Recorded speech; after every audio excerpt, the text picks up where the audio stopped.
Welcome back to the Fast Neutron. This is installment 2 in my ongoing series on the basics of nuclear science and engineering. Today's video is all about nuclear decay. If you haven't seen part 1, I've linked to it down in the description. We already went over some of the fundamentals of atoms, including what composes them, how we talk about them, and the forces which hold them together. If you have seen the last video, thanks for coming back. The first item on today's agenda is Q values. This will be a quick section, as they're a pretty simple concept, but they're crucial to understand for all of the discussion that will follow. After that, we'll talk about radioactive decay, which is the mechanism by which unstable atoms shed energy to assume more stable forms. We'll talk through the different types of decay, the particles that they give off, and the energy distributions of those particles. Finally, we're going to construct the chart of the nuclides, and use our newfound knowledge of nuclear decay to visualize some trends. Alright, on to Q values. So we're here today to learn a little bit about nuclear decay. At its base level, nuclear decay is just a set of processes by which nuclei pass energy around and change their structure to become more stable. With this in mind, it would be pretty useful to have a quantity which can be used to characterize the nature of these energy exchanges. So, how much energy is being passed around, is energy being consumed or released overall, things of that nature. This is exactly what Q values convey. For a nuclear reaction or decay event, the Q value is the change in energy between the initial state of the system and the final state of the system. This change in energy is most commonly seen as a change in the kinetic energy of the particles within a system. Now, because of conservation of energy, we know that we can't just have energy appear out of thin air. So where's this change in energy coming from? Well, like we saw in our last video, energy and mass are really just two sides of the same coin. So we can write an energy balance for a system as follows. The final overall energy in the system has to be equal to the initial overall energy in the system. Now, there are really two types of energy that we need to look at here, and these are the kinetic energies and the rest mass energies of the particles participating in the reaction. The initial overall energy of the system is just the kinetic energy of all the reaction precursors plus the rest mass energies.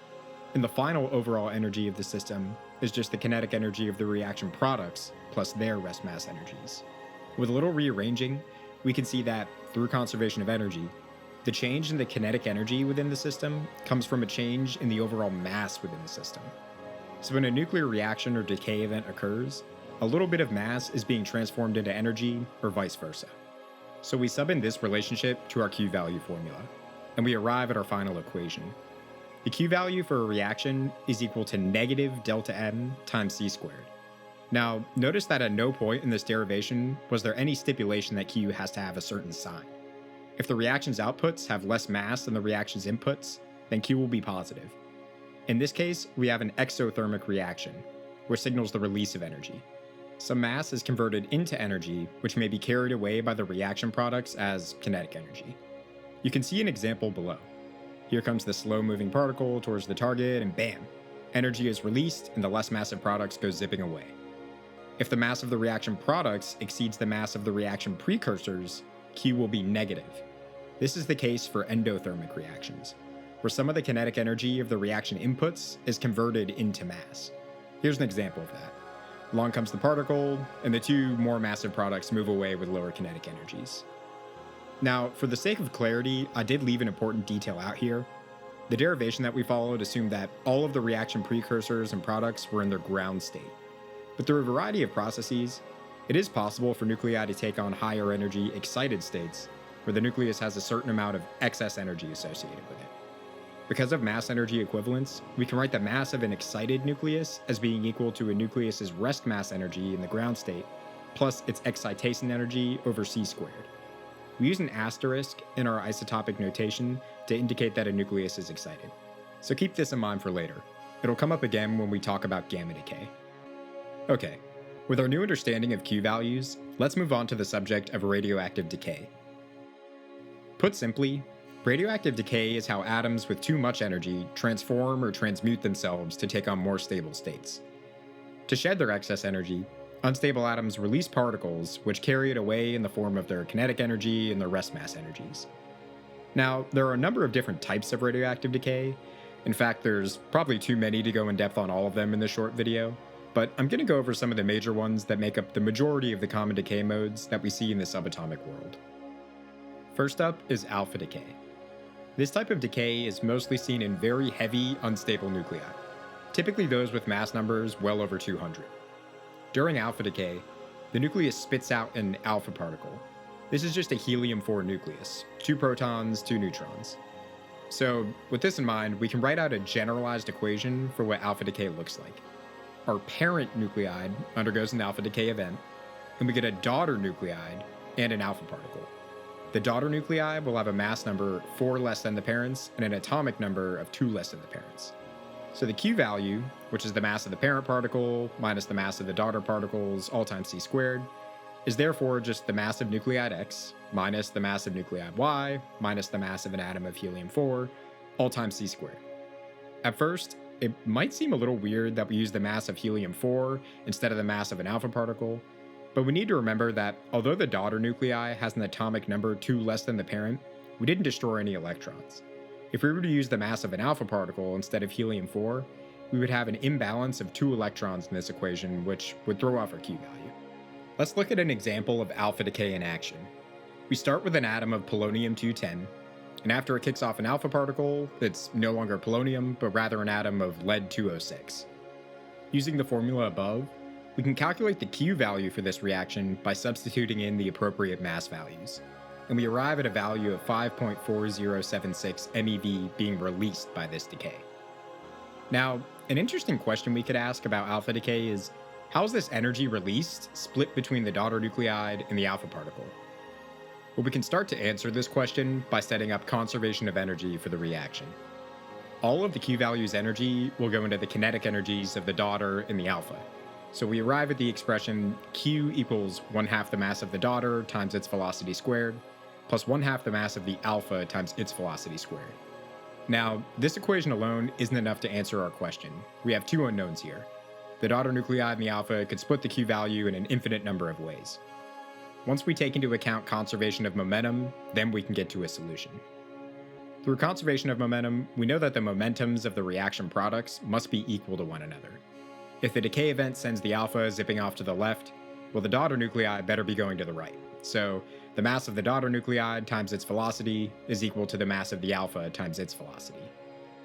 I'll spare you the algebra, but if we solve this system of equations for the kinetic energies of the 2 particles, we get the following expressions. The kinetic energy of the daughter nuclide is equal to the mass of the alpha over the sum of the masses of the reaction products, all times the Q value. And the kinetic energy of the alpha is of the same form, just with the mass of the daughter nuclide in the numerator. This is pure kinematics at work. Because there are just 2 reaction products, there's exactly 1 energy that each of them can take on. And because the alpha particle will always have a lower mass than the daughter nuclide, it'll end up leaving with most of the Q value. So for our polonium decay from earlier, this works out to the daughter nuclide carrying away just 0.1 MeV, and the alpha particle carrying away the remaining 5.3 MeV. Something pretty interesting about alpha decay is that despite the fact that alphas are among the heaviest particles emitted in decay events, their ability to penetrate matter is not very strong. Their large size and significant charge means that they interact very strongly with just about anything they come into contact with, and so they dissipate their energy very quickly. Just a couple of centimeters of air or a single sheet of paper is enough to stop an alpha particle, and they won't penetrate more than a fraction of a millimeter into human tissue. Because of this, even very strong alpha emitters can be safe to touch, even with your bare hands. The outer layers of dead skin cells are more than enough to stop alpha particles from damaging any living tissue. A common misconception is that uranium metal is dangerous to be near. This actually isn't the case because uranium primarily decays through alpha decay. Now, with this being said, alpha emitters are extremely dangerous if ingested. In this case, the alpha particles will deposit all of their energy directly into living tissue. Polonium-210, the isotope from earlier, is lethal if as little as 1 microgram is ingested, making it orders of magnitude more dangerous than cyanide on a per mass basis. Next up is beta decay. Remember from the last video that the binding energy of a nucleus is in part determined by the balance of protons and neutrons. Where alpha decay allowed for nuclei with too many nucleons to shed energy, beta decay provides a path for nuclei with too many protons versus neutrons, or vice versa, a way to reach more stable states. Beta decay comes in 2 forms, beta plus and beta minus. And we'll start with beta minus. Beta minus decay is seen in atoms with too many neutrons. A neutron is converted into a proton through a process mediated by the weak interaction, one of the 4 fundamental forces.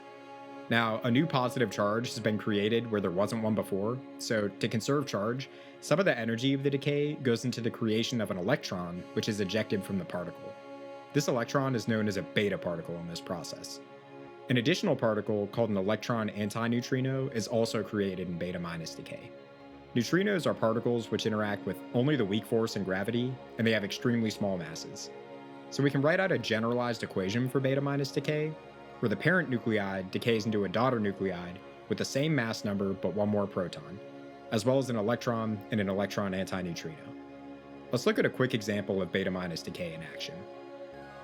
So we start with an atom of carbon-14, which has more neutrons than it would like to have, and after it decays, we're left with an atom of nitrogen-14, an electron, and an electron antineutrino. So let's write out a Q value equation for this decay event. Our Q value will just be the mass of carbon-14 minus the mass of nitrogen-14 minus the mass of an electron antineutrino. Now, you might be thinking that we left out the mass of the beta particle, but since a neutral atom of nitrogen has one more electron than a neutral atom of carbon, the beta particle's mass is already included on the right-hand side. So we plug in the masses to get the following expression. The mass of an electron antineutrino is so small that we actually don't have a good measurement for it, just an upper bound on what it might be, so for this reason, we can ignore it. And we get a value of 156.5 keV. So that's beta minus decay. Now, we'll go through the process of calculating the energy carried away by the beta particle, but it's a little more involved than the kinematics we use to solve for the alpha particle's energy, so I'll introduce beta plus decay first, and then we'll come back to this in a minute. Where beta minus decay helps nuclides with too many neutrons, by converting a neutron into a proton, electron, and electron antineutrino, beta plus decay does the exact opposite. For atoms with too many protons, beta plus decay converts a proton into a neutron, a positron, and an electron neutrino. So our generalized formula for beta plus decay is as follows. A positron is just the antimatter counterpart to an electron. It has the same mass and spin as an electron, but it has a charge of +1. Let's look at an example of beta plus decay in action. So we start with an atom of magnesium-23, which has more protons than it would like. And after the beta plus decay, we're left with an atom of sodium-23, a positron, and an electron neutrino. We can calculate the Q value in a very similar manner to that of the beta minus example from earlier, but one difference here is that the mass of the positron is not included in the mass of the daughter nuclide, since it has one fewer proton than the parent, and thus one less electron than the parent. So we need to account for that in the formula by subtracting twice the mass of a positron. After a little math, we arrive at a Q value of just over 3 MeV. Okay, now let's go back and talk about how much energy beta particles take away from these decay events. With alpha decay, we are left with 2 reaction products, so there's just one way that they could split the Q value to conserve energy and momentum. With beta decay, we're left with 3 reaction products, so there's an infinite number of ways that they could divvy up energy to do the same. The beta particle can take away any amount of energy ranging from 0 eV to the entire Q value. But with the help of quantum mechanics, we can calculate the probability distribution which governs the energy that the beta particle leaves with. It looks like this. So this is a probability density function, which represents the probability per unit energy that the beta particle will have some kinetic energy T sub e. The big C out front is a normalization constant. This is just set so that when you integrate this expression over all energies from 0 to Q, you get 1. The f of z and T sub e is a non-relativistic Fermi function.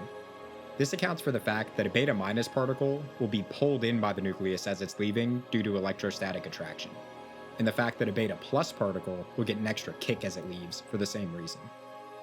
The form of the Fermi function is as follows. F is approximated as 2 pi x over 1 minus e to the negative 2 pi x, and x is defined as minus or plus the atomic number of the daughter nuclide times this jumbled mess of constants times 1 over beta. Now, the fact that a beta is in this equation is a little bit confusing because we're talking about beta decay, but the beta here comes from special relativity. It's the velocity of the beta particle over the speed of light. We set the minus plus term depending on the type of beta decay that we're analyzing. If it's beta plus, we set it to minus. If it's beta minus, we set it to plus. Now, this jumbled mess of constants I mentioned earlier, the square of the elementary charge over 4 pi times the permittivity of free space times the reduced Planck's constant times c, that mess, it actually has a name. the fine structure constant, which we represent with alpha. All of the units in this fraction cancel out, so the fine structure constant is just a number. It governs the coupling strength of elementary charges to the electric field. And a cool little physics Easter egg is that the fine structure constant has a value very, very close, but not exactly equal, to 1 over 137. Why 137? Well, no one knows. The fine structure constant is just a fundamental constant. It is the way it is because it is the way it is. Alright, let's plot the energy distributions for a hypothetical beta plus and beta minus decay. On the x-axis, we have the beta energy, and on the y-axis, we have our probability density function. Now, you can see that for a beta plus decay, it's actually impossible for the positron to leave the decay with 0 energy. This is because of the kick it gets from the protons in the nucleus. For beta minus decay, it is possible for the electron to leave with 0 energy, as the positively charged nucleus pulls on the beta minus particle. The distributions for both decay modes approach 0 as the beta's energy gets closer to the Q value. Now, like alphas, it really doesn't take all that much to stop beta particles. Just a couple of centimeters of a material like plastic is typically all that's required. Since betas are charged, they interact strongly with any matter they come into contact with, and they quickly dissipate their energy. Now, with this being said, we need to consider what's called Bremsstrahlung radiation. Bremsstrahlung is German for braking radiation. It's secondary radiation emitted in the form of photons when beta particles slow down. Using shielding materials with low atomic numbers can help to combat this, as the acceleration the beta particles experience while slowing down will be reduced. Finally, let's talk about gamma decay. Gamma decay is a pathway for nuclei with too much energy to reach a lower energy state through the emission of a gamma particle, which is just a photon. Now, unlike alpha and beta decay, gamma decay acts on excited nuclei and does not transmute the parent nuclide. This means there's no change in the parent's composition. It's a pure release of excess energy. So the generalized equation for a gamma decay can be written as follows. Remember that the asterisk means that the nucleus is in an excited state. An example of gamma decay in action can be seen below, where an excited atom of plutonium-240 jumps to its ground state and spits out a photon. We can write out the Q value of this equation as follows. The mass of the excited nucleus is just the mass of the nucleus in its ground state plus the excitation energy over c squared. So everything here cancels out, and we find that the Q value for a gamma decay is just equal to the excitation energy. Almost all of the Q value's energy is carried away by the photon. Photons are massless, but they do have momentum, which the daughter nuclide must conserve. But in practice, the recoil energy of the daughter nuclide is typically so small that it's fair to say that the energy of the photon is just the Q value. It's considerably more difficult to stop gammas than it is alphas or betas. A high-energy photon has no problems punching through most materials. The best gamma shielding materials are those with high atomic numbers, so heavy metals like lead are commonly used. This is why lead aprons are used by medical professionals performing X-rays. They need a high Z material to protect themselves from high-energy photons. Okay, now that we've learned about some of the most common forms of radioactive decay, I want to bring things home by constructing the chart of the nuclides from scratch and using it to visualize some trends on the ways that isotopes decay. So first, let's set up our axes. On the x-axis, we'll have the number of neutrons, and on the y-axis, the number of protons. This is pretty similar to the setup for the final plot from the last video, but instead of plotting the mass number, we have the number of neutrons, but the information expressed is equivalent. Each 1x1 cell in this plot represents a unique isotope. So let's fill the space with all isotopes that we have data on. Each row in this grid corresponds to an element. So here at 26 protons, we have iron, and for 92 protons, we have uranium. One thing that's pretty interesting to notice is that the grid is pretty thin in the x direction for light elements and heavy elements, and it gets much wider for elements closer to halfway up the periodic table. The reason for this is that the asymmetry term from the binding energy equation in the semi-empirical mass formula is very dominant at low mass numbers. So for elements with low atomic numbers, we can't support a very large imbalance in the number of protons and neutrons. Once we move up the grid to the heaviest atoms, we get into some really unstable territory. The nuclei get very large, and they last only a short amount of time before decaying, and there aren't that many isotopes supported for each super heavy element. In the middle of the grid's height, we have elements which are heavy enough to support a reasonably big imbalance of protons versus neutrons, but light enough to avoid some of the decay modes that plague heavy elements. Now, obviously not all of these isotopes are stable. In fact, only a small portion of them are. I'm going to highlight them by coloring them black. For each element, we can see that we typically only have a couple stable isotopes.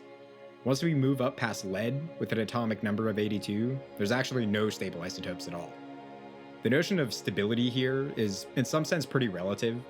Some of the squares on this grid represent isotopes that only exist for fractions of a microsecond on average before they decay, and others represent isotopes that are unstable but decay extremely slowly.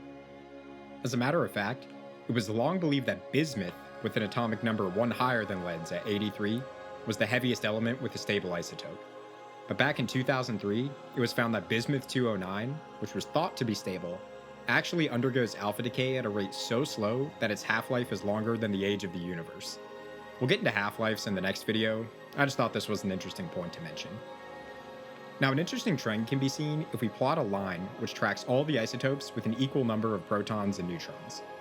Isotopes above this line have more protons than neutrons, and isotopes below this line have more neutrons than protons. If we zoom in on the lightest elements, we see that the stable isotopes pretty much all sit on this line. However, as we introduced more and more protons into the mix, the line of stability, as it's called, starts to deviate away from an even split of protons and neutrons. And stable isotopes consistently have more neutrons than protons.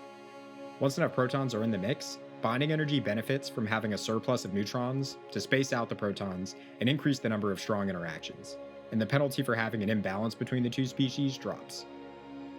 Now, let's start to color this plot with all of the unstable isotopes. First up, alpha decay, which we'll color in with yellow. Remember from earlier how we talked about alpha decay mostly affecting the heaviest isotopes, especially those with mass numbers greater than 200? So we would expect for the portion of the grid near the top right to be home to a lot of alpha emitters.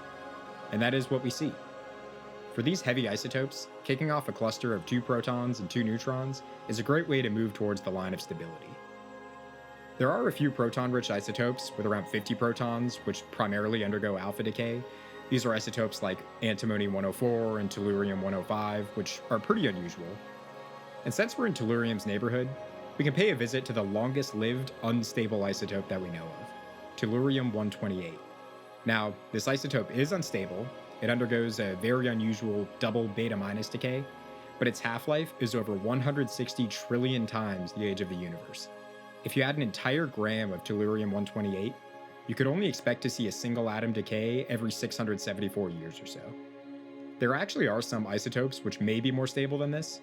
There's a set of isotopes which are called observationally stable, which means that nuclear physics predicts them to be unstable, but we've never actually been able to measure them decaying in an experiment. Perhaps the strangest isotope that undergoes alpha decay is beryllium-8. By far the lightest alpha emitter, this little isotope lasts only a fraction of a femtosecond on average before it spits out an alpha particle and becomes an atom of helium for itself. The fact that beryllium-8 is unstable actually has some pretty important ramifications for stellar nucleosynthesis. The fact that such a light isotope with an even split of protons and neutrons is unstable leads to a sort of bottleneck in the production of heavier isotopes within stars. If the fine structure constant was just slightly different, it would be possible for beryllium-8 to be stable. In this case, the missing bottleneck would have a considerable impact on the abundance of heavy isotopes in our universe. Alright, now let's talk beta plus decay, which I'll color in pink. There's actually another similar decay mode called electron capture, which I'm going to bundle in here. Electron capture sees an atom basically eat one of its inner shell electrons and convert a proton into a neutron to conserve charge. The daughter nuclei for electron capture is the same as for beta plus decay, and we still see the emission of a neutrino, but we just don't emit a positron. So any atom that can undergo electron capture can also undergo beta plus decay, and we'll bin them together. Now, beta plus decay involves swapping a proton for a neutron, so this would move us one space to the right and one space down on our grid. For this reason, we should expect to see lots of beta plus emitters in the upper portions of the grid, as moving down and to the right would bring us closer to the line of stability. And that's exactly what we see. Beta minus decay is more or less just the inverse, and I'll color it in blue. Here, we swap a neutron for a proton, so we move one space up and one space to the left on our grid. For this reason, we expect many isotopes below the line of stability to decay through the emission of an electron, and that's exactly what we see. The only other decay mode we analyzed earlier that we haven't mentioned is gamma decay. But remember that gamma decay doesn't change the composition of a parent nucleide, just its energy, so it actually doesn't move us anywhere on this plot. Now there are a few scattered spaces in this chart which still haven't been filled in. These belong to some more exotic decay forms that, for the sake of time, I didn't go into detail on in this video. The first up is proton decay, where a proton is ejected from the nucleus. I'll color it in orange. Proton decay is typically seen in very unstable, proton-rich nuclei with low atomic numbers, and it moves us one space down on our chart. Next up is neutron decay, where a neutron is ejected from the nucleus. I'll color it in purple. Neutron decay is seen in neutron-rich nuclei with low mass numbers, and it moves us one space to the left on our chart. Finally, some heavy isotopes are capable of spontaneously undergoing nuclear fission as a decay mode. Californium-252 is a famous example here. Normally, it decays through alpha emission, but around 3% of the time, it decays through spontaneous fission. This has made it useful as a startup source in nuclear reactors.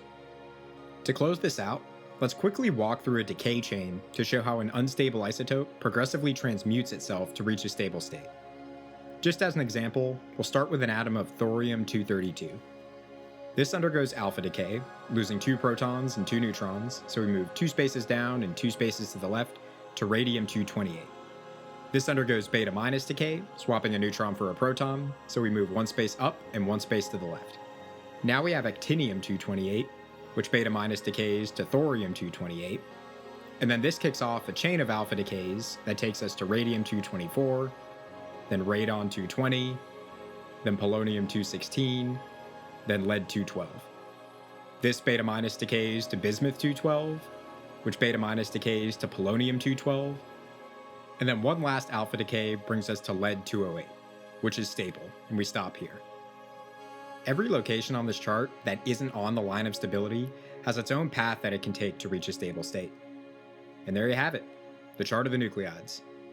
I hope that the trends here make sense to you, and that you have a newfound understanding of some of the ways that unstable nuclei shed energy.